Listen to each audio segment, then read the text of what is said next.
कहा जाता है। राक्षस राज रावण और मंदोदरी का सबसे बड़ा पुत्र मेघना, जिसे संसार इंद्रजीत के नाम से जानता है, असंख्य वरदानों से संपन्न था, लेकिन उनमें एक वरदान ऐसा था जिसने उसे लगभग अजय बना दिया था। उसे केवल वही मनुष्य मार सकता था जो विवाहित होकर ब्रह्मचारी रहे और जिसने 14 वर्षों तक नींद न ली हो। ऐसा मनुष्य धरती पर कौन था? कोई नहीं, सिवाय लक्ष्मण के। पर रुको, क्या सचमुच केवल लक्ष्मण ही इस वरदान को पूरा कर सकते थे, या फिर उनके पीछे एक और आत्मा थी जो मौन रहकर भी इतिहास लिख रही थी?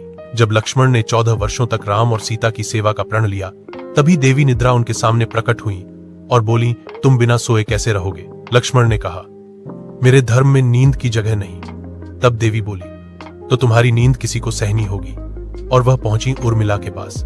उर्मिला मुस्कुराई और बोली, मेरे पति का धर्म डिगे नहीं, उनकी नींद मुझे दे दो ताकि वह जागते रहें और अपना प्रण निभा सके। और फिर उर्मिला 14 वर्षों तक सोती रही, अविचल, अमर, मौन, तपस्या की तरह। वाल्मीकि रामायण के आदर्श के अनुसार धर्म पत्नी धर्मस्य मूलम, उर्मिला ने इस सत्य को जीवन से प्रमाणित किया।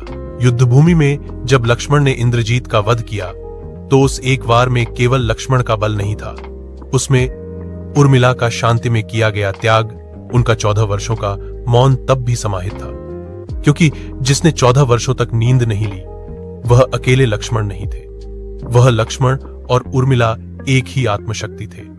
उर्मिला का यह त्याग बताता है कि वीरता केवल रणभूमि में नहीं होती, वीरता त्याग में भी होती है।